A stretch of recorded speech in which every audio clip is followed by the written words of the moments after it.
Hello दोस्तों, स्वागत है आपका हमारे इस चैनल पे। उम्मीद करता हूँ आप लोग अच्छे होंगे।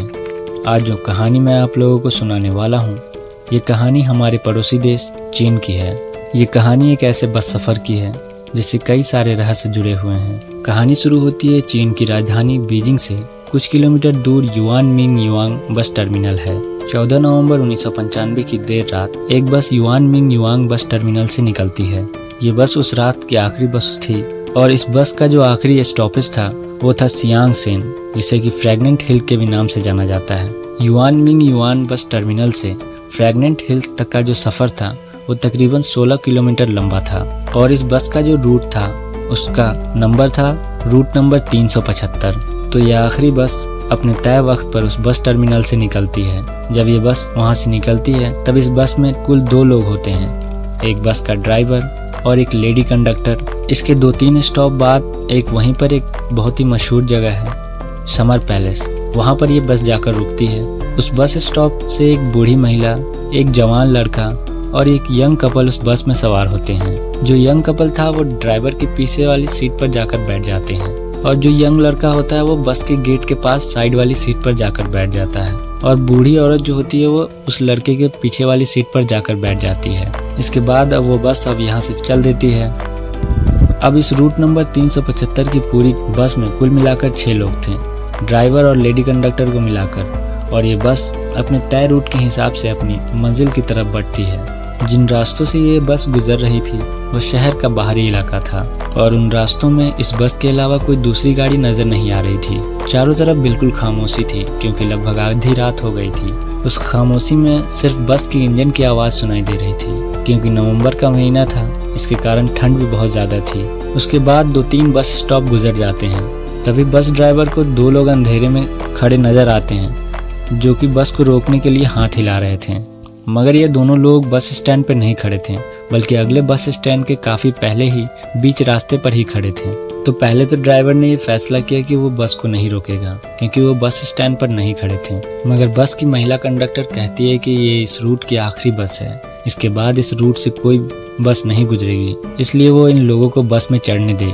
तो ड्राइवर को भी लगता है कि हाँ, अगर मैंने इस बस को यहाँ नहीं रोकी तो ये लोग बेचारे पूरी रात यहीं रह जाएंगे। तो ड्राइवर उस बस को रोक देता है। उसके बाद बस का दरवाजा खुलता है और ये दोनों मुसाफिर बस में चढ़ते हैं।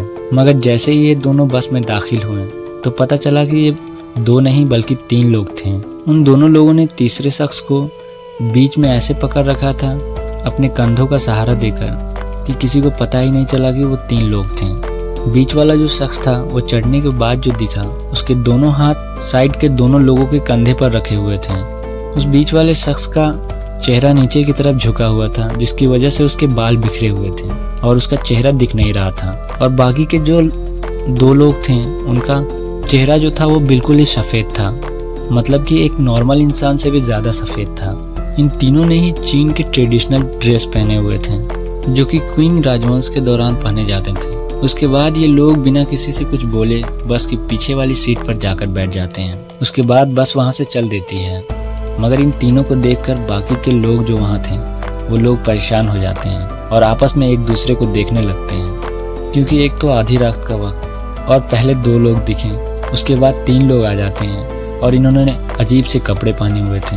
इसी कारण से सारे लोग घबरा जाते हैं। तब उस बस की जो लेडी कंडक्टर थी उसने इन लोगों को शांत करने की कोशिश की और कहा कि हो सकता है कि ये लोग किसी नाटक कंपनी में काम करते हों और बस पकड़ने की जल्दीबाजी में अपने कपड़े उतारना भूल गए हों, इसलिए आप लोग घबराइए मत। उस महिला कंडक्टर की बात सुनकर वो लड़का और यंग कपल शांत हो जाते हैं, मगर वो जो बूढ़ी औरत रहती है उसे अभी भी बेचैनी सी रहती है और वो बार बार पीछे मुड़कर उन तीनों को देखे जा रही थी। इसके 2-3 स्टॉप के बाद वो जो यंग कपल थे वो लोग बस से उतर जाते हैं। ये यंग कपल को उतारने के बाद बस अपनी मंजिल की तरफ चल देती है। अब इस बस में टोटल 7 लोग सवार थे, एक बूढ़ी महिला, एक ड्राइवर, एक लेडी कंडक्टर और वो जवान लड़का और वो 3 लोग जो पीछे बैठे थे। बाहर ठंडी हवाओं का शोर सुनाई दे रहा था और बस के अंदर वो ड्राइवर और लेडी कंडक्टर एक दूसरे से हंसी मजाक कर रहे थे।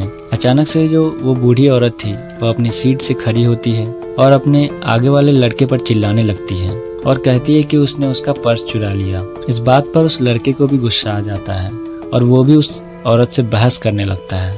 ये शोर सुनकर उस बस की जो लेडी कंडक्टर थी वो भी वहाँ आ जाती है और पूछने लगती है आखिर क्या हुआ। तब वो बूढ़ी महिला कहती है कि इस लड़के ने मेरा पर्स चुरा लिया, मगर वो लड़का कहता है कि उसने कोई चोरी नहीं की।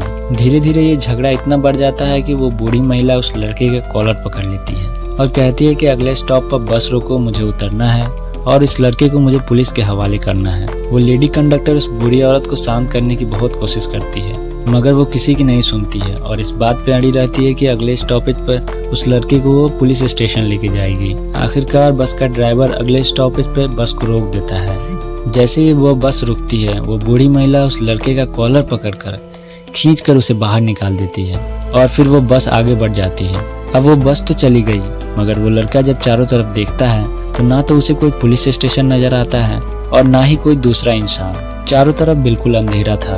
इसके बाद वो बूढ़ी औरत से बोलता है कि तुम्हारे इस झूठे इल्जाम की वजह से मेरी आखिरी बस भी छूट गई और इसके बाद भी कोई दूसरी बस भी नहीं आएगी। अब मैं घर कैसे जाऊंगा और यहाँ पर कोई पुलिस स्टेशन भी नहीं है। तो वो बूढ़ी महिला उससे कहती है कि यहाँ कोई पुलिस स्टेशन नहीं है, मैंने तुम्हें किसी पुलिस स्टेशन ले जाने के लिए यहाँ नहीं उतारा, बल्कि मैंने तुम्हारी जान बचाई है। वो बोली कि मेरे पास कोई रास्ता नहीं था और मुझे तुम्हें इस तरह उतारना था कि किसी को कोई शक न हो। उस बूढ़ी औरत की ये बात सुनकर वो लड़का सोच में पड़ जाता है और कहता है कि तुमने मेरी जान कैसे बचाई। तो वो बूढ़ी औरत बोलती है कि तुम्हें वो 3 लोग याद हैं जो आखिरी में बस स्टॉपेज पे चढ़े थे। तो लड़का कहता है हाँ याद है, थोड़े अजीब से थे। तब वो बूढ़ी औरत बोलती है कि जब से वो लोग चढ़े थे तब से वो मुझे अजीब से लग रहे थे, इसी कारण से मैं बार बार उन्हें पीछे घूमकर देख रही थी। इसी बीच तेज हवा बस के अंदर आती है और उनके कपड़े हवा में उड़ते हैं। तभी मैंने देखा कि उन तीनों के पैर गायब थे और मुझे पक्का यकीन हो गया कि वो तीनों इंसान नहीं थे। मुझे अपने साथ साथ तुम्हारी भी जान बचानी थी, इसीलिए मैंने तुम पर झूठा इल्जाम लगाकर बस से उतार दिया। जैसे ये बात उस लड़के ने सुनी, उसके पसीने छूट गए। उसके बाद ये दोनों थोड़ी दूर आगे वहाँ एक पुलिस स्टेशन था, वहाँ पर गए और ये 3 रहस्यमयी लोगों के बारे में उन्होंने बताया।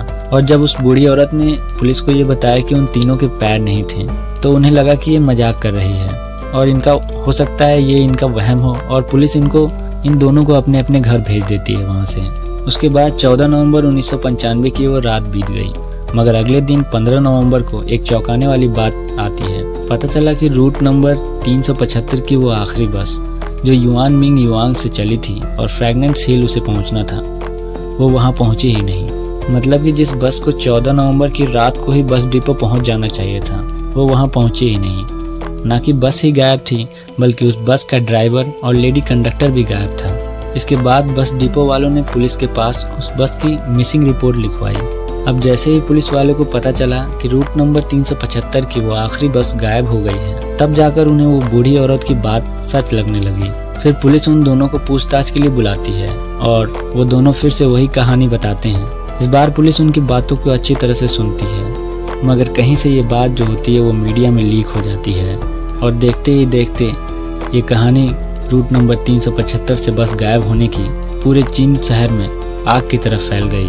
लोग इसको लेकर तरह तरह की बातें बनाने लगे। इधर पुलिस भी बस की तलाश में जुटी थी, मगर उन्हें कोई कामयाबी हाथ नहीं लग रही थी और इसी खोजबीन में 2 दिन बीत गए और 17 नवंबर आ गया।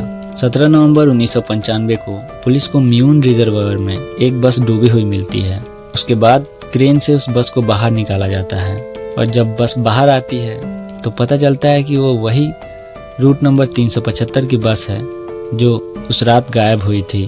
फिर बस को खंगाला गया। खंगालने के बाद उस बस में 3 लाशें मिली, एक बस ड्राइवर की, एक लेडी कंडक्टर की और एक वो शख्स जिसे उन 2 लोगों ने अपने बीच में अपने कंधे के सहारे खड़ा किया था। अब पुलिस को ये बस तो मिल गई थी, लेकिन ये कहानी को सुलझाने के बजाय और ही उलझा दिया था, क्योंकि ये तीनों की लाशें बुरी तरह से सड़ चुकी थी और ऐसा लग रहा था कि इन तीनों की मौत कई दिन पहले हुई है, जबकि 2 दिन पहले ही ये बस और ये लोग गायब हुए थे। 2 दिन के अंदर ही ये बॉडी इतनी डिकम्पोज हो जाए, ऐसा पॉसिबल ही नहीं था। गर्मी अगर बहुत ज़्यादा भी हो तब भी ये लाश इतनी नहीं सड़ सकती। लेकिन खैर उस वक्त तो नवंबर का महीना था और उन दिनों रात के वक्त वहाँ का तापमान तो कभी कभी माइनस में भी चला जाता है। दूसरा कि ये बस जहाँ पानी में डूबी मिली वो जगह फ्रैगनेंट हिल से करीब 100 किलोमीटर दूर थी। जब ये बात बस डिपो में बताई गई तो उन्होंने कहा कि ये पॉसिबल ही नहीं है, ये बस 100 किलोमीटर चली जाए, क्योंकि उस बस के अंदर तेल ही नहीं था। ये बात सुनकर पुलिस वाले और हैरान हो जाते हैं। उसके बाद वो लोग ये चेक करने के लिए कि बस में डीजल है या नहीं, उन्होंने उसका फ्यूल टैंक खोलते हैं। और जैसे ही पुलिस वाले फ्यूल टैंक उसका खोलते हैं तो देखते हैं कि उसका पूरा फ्यूल टैंक ताजे खून से भरा हुआ रहता है। ये बात बिल्कुल ही अजीब थी।